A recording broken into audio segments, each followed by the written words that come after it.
Assalamualaikum warahmatullahi wabarakatuh. Perkenalkan, nama saya Dafar Nugraha dari Teknik Informatika Untan. Selamat datang di kanal YouTube saya.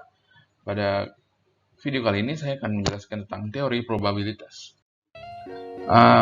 Pada perumusan probabilitas atau beberapa pendekatan-pendekatan yang ada di dalam teori probabilitas, antara lain yaitu pendekatan klasik, pendekatan relatif, dan pendekatan secara subjektif. Pendekatan klasik adalah pendekatan yang paling sederhana yang memiliki rumus PE sama dengan H per N. PE yaitu adalah peristiwa terjadinya suatu peristiwa, probabilitas terjadinya suatu peristiwa. H adalah jumlah kemungkinan hasil kejadian yang diamati. Kemudian N adalah jumlah total kemungkinan hasil kejadian yang diamati. Kemudian masuk ke contoh kasus pendekatan klasik. Sebagai contoh yang itu adalah dadu. Dua buah dadu dilemparkan secara bersamaan. Jadi berapakah kemungkinan akan muncul dadu bermata dua pada kedua buah dadu?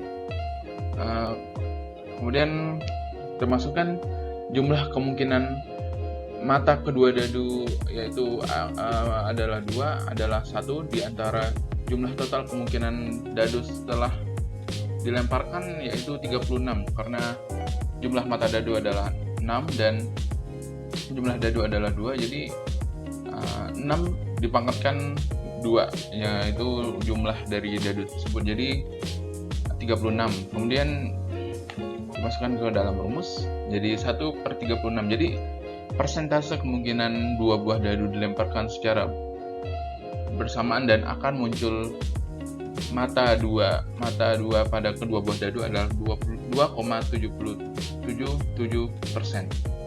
Kemudian ada pendekatan empiris atau pendekatan relatif.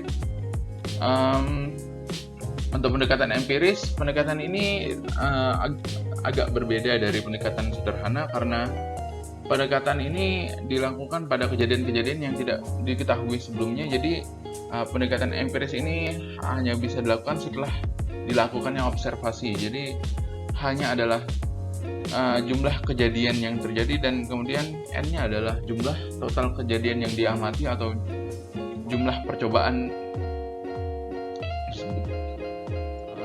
Langsung ke contoh kasusnya, yaitu pada musim dingin bulan Desember kemarin, 50 kendaraan terlibat kecelakaan dari 100.000 kendaraan yang melintasi jalan A. Jadi berapa persenkah kemungkinan sebuah kendaraan terlibat kecelakaan di jalan A pada musim dingin?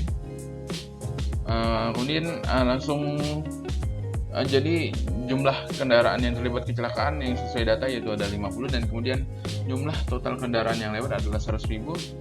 Kemudian dibagi, jadi kemungkinan sebuah kendaraan terlibat kecelakaan di jalan A pada musim dingin adalah 0,05%. Yang terakhir ada pendekatan subjektif. Untuk pendekatan subjektif ini seperti sesuai namanya, jadi kita tidak memiliki parameter apapun karena kita belum tentu mengetahui asal dari data tersebut. Kadang kita juga tidak mengetahui informasi awal tentang suatu jenis kejadian tertentu juga. Mungkin kejadian itu kita tidak mungkin melakukan observasi atau eksperimen dari kejadian tersebut. Perbedaannya adalah data-data dari pendekatan subjektif ini biasanya memiliki derajat tergantung oleh siapa yang menyampaikannya tersebut, apakah orang yang kompeten pada bidangnya atau hanya pengamat biasa. Oke, kemudian masuk ke penerapan teori. Kemudian sebagai contoh kasusnya ada, kita sebut saja Alan. Alan adalah seorang hobi sepeda.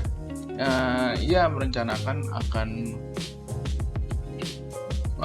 melakukan bersepeda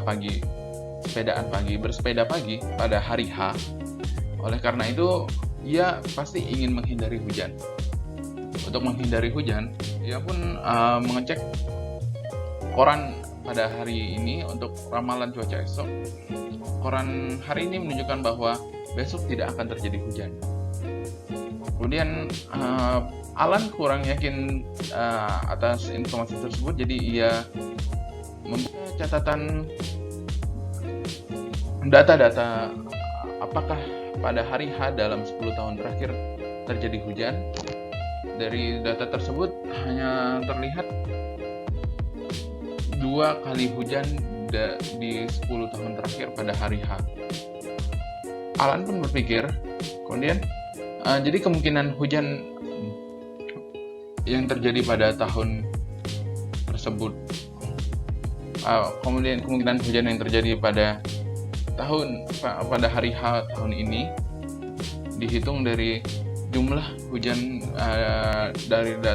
dalam data tahun ke tahun, kemudian jumlah tahun pengamatan.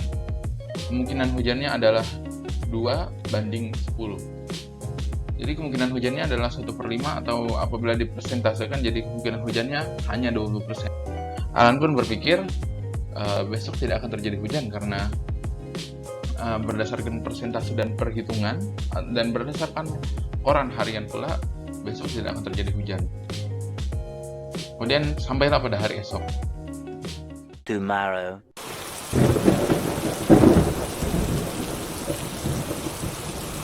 Pada hari esok terjadi hujan. Mengapa bisa terjadi? Karena kembali lagi kepada teori ini. Jadi teori probabilitas. Ilmu probabilitas hanyalah menghitung kemungkinan atau perkiraan dari suatu kejadian. Jadi seringkali hal yang sudah diperhitungkan tidak terjadi karena ada kemungkinan lain, dan yang bisa saja terjadi karena faktor lain. Jadi mungkin sekian penyampaian teori mengenai probabilitas dari saya. Terima kasih telah menonton. Jangan lupa menonton video saya yang lain. Terima kasih atas perhatiannya. Saya Dafari Nugraha, pamit undur diri. Terima kasih.